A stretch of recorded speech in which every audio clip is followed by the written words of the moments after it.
One of the first things that really caught my eye was the way that every single shot was framed. This is Heathcliff and Catherine when they're wee little babies and they're holding hands and they just love each other so much. What I've noticed is we have heavy dark space in the third, heavy dark space on the left third. The center, we're illuminated by light. Now, granted, right now, these guys, they're high contrast. You can't see their faces at all. But the use of this darkness right here, the audience gets a feeling of being swallowed.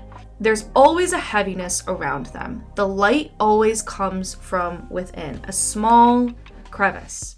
And a lot of times, that light does illuminate their face, but it's always cool tone. You see, we've got blues here, we've got blues here, we've got blacks, a little bit of green, maybe some hints of yellow just to add a bit of normalcy to it so it doesn't look totally black and white and washed out. This happens throughout the entirety of the opening of the film, except for the opening shot. The opening shot is the only time we're in the outside world, and we're like, okay, there is an outside world. But every single shot leading up to even this moment here, they are surrounded by darkness. Now, moving on to one of the first times in the entire movie that we are seeing warmth. It was just after that moment, actually, when they were standing underneath that entryway. They come back, they knew that they were in trouble. Heathcliff takes the blame. Everything has been cool tone up until that moment when the father is sitting there at the table and the candlelight is beaming on their faces. And Catherine is looking at her father and he's so mad. And the fact that it's the first time that we're seeing warmth, it signifies that any bit of warmth that Catherine could feel from her own family is immediately tainted by her father's anger. So Heathcliff takes the blame. And they go and lay down, and that's what shot we're looking at right now. Notice here too, though, there's darkness surrounding them, even though it's in the house, but warmth is illuminating their faces. So psychologically, there's something healing about this now. And she's looking right at him. Obviously, there's concern, but it shows how much she relies on Heathcliff to feel happiness. Like, this is just the beginning. In this shot, on his back, he had just been whipped. There's blood. We immediately transition to them being adults, and she's wearing a red outfit. Everything leading up to this point has been blue, black, white, a tiny teensy little bit of warmth. She's got a little bit of red right here. That's about it. But then we transition again to red and red. And to me, it just is immediately saying these two are a sign of life and love, just through color. Another huge moment, the moment when Margot Robbie and Jacob Elordi are upstairs in that attic. She's looking down and peering down. Darkness is surrounding them. And then there was light coming from below, just shining on her face and his hands. So again, we're feeling like the only kind of warmth even the audience feels is something having to do with Heathcliff and Catherine. They create it. Their moments create the light. I do want to talk about some homages that I've noticed. I gotta say, when I saw this in theaters, I immediately knew where it was from. Can you guess? Did you guess right? Tell me. Guys, it's about survival. It's about rejection. That is what Gone with the Wind was. And in the very end, he says, frankly, my dear, I don't give a damn to her. When she's finally like, please don't leave me, after she was so unbelievably selfish. Look at that little homage. The director knows what she's doing. She's got a lot of inspo. All right, we have another one that I want to point out. What does this remind you of? I know everybody must have been thinking about this one. I'll let you guess. I love you most ardently. Duh. But also, I couldn't find a shot, but I know that there's a shot when Margot Robbie, Catherine, goes out on the cliffs and she's waiting for him to come back and the wind's blowing her dress. You know where that's from? It's not actually from it, but it made me think of Liz on Top of the World in Pride and Prejudice when Keira Knightley is standing on the edge of the cliff and she's realizing, like, I actually love Mr. Darcy. She's not saying that at all, but she's realizing she needs to let go and be free. And if you guys remember this is when she's saying, she's like, I'm gonna marry him. I'm gonna marry him. Lily or whatever is like, you know, you can't go any tighter. And Margot Robbie's like, tighter. Well, this shot, which is a very common shot, makes me think of Rose and her mother which they were kind of opposites, where her mother was like, you must marry him, and Rose was like, I don't think that I can. So, I don't know, it just made me think of that as well.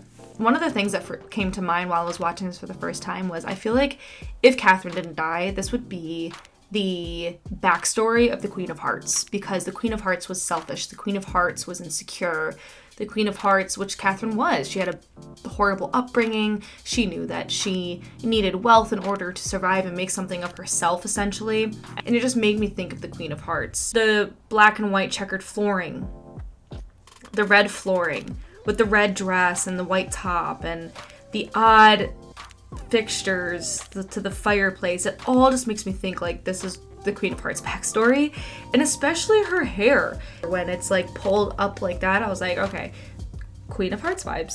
I remember that I saw something with the director. She was talking about, she was asked, what did the red mean to you? And I think she had responded and said something about like, not just rage, but I can't remember. Anyway, to me, it's not even just like the scarlet letter. The red to me makes me think of a heartbeat. Everything in this movie feels like a heartbeat. The music has a leitmotif, which is honestly a heartbeat. And they use primary colors. That's all that they're using, except for one particular time. Here we've got red, we've got blue, and we've got yellow.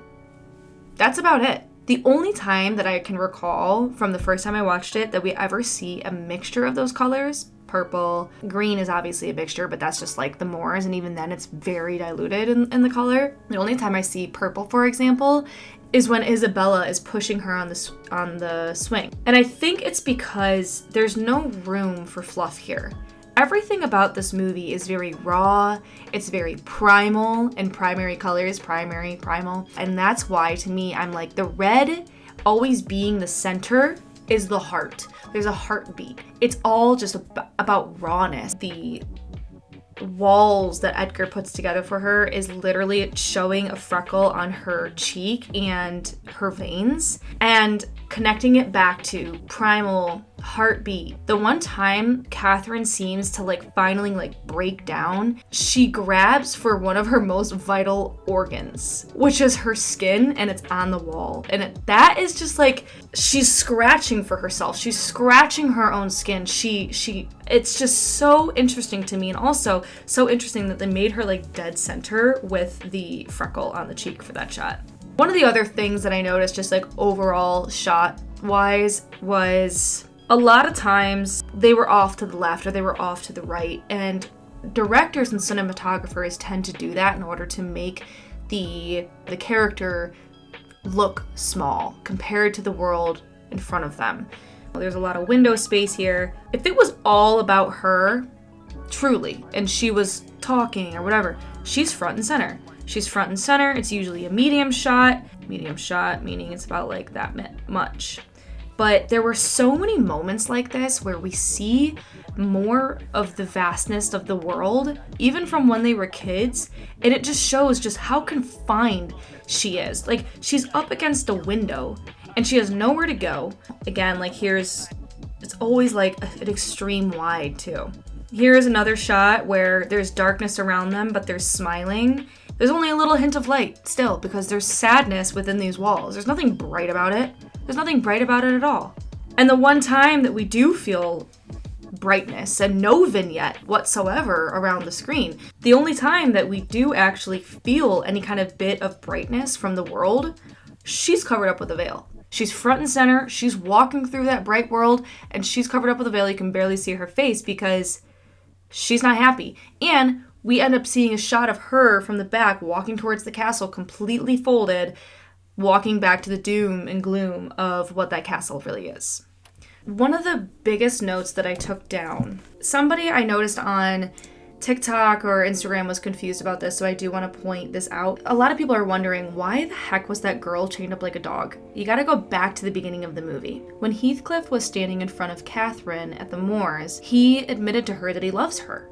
And this was before she got married, this was before everything, and he says to her, I can follow you like a dog to the end of the world. I can follow you like a dog to the end of the world. He would do anything for her. So what also would he do against her? Later on, because she gets married, he goes and gets married to Fluffy Face. Great actress, by the way. She is fantastic. When he marries Isabella, Catherine says, "I have named him. He is mine." So we're referencing a dog again. Then he has Isabella chained up like a dog. So that is my relatively quick breakdown of the cinematography and the shots. I don't have a lot of shots right now because a lot of them just aren't released, and I don't want to show too much that's not where I wouldn't be able to, but I thought that the setup of each shot was overall just exquisite.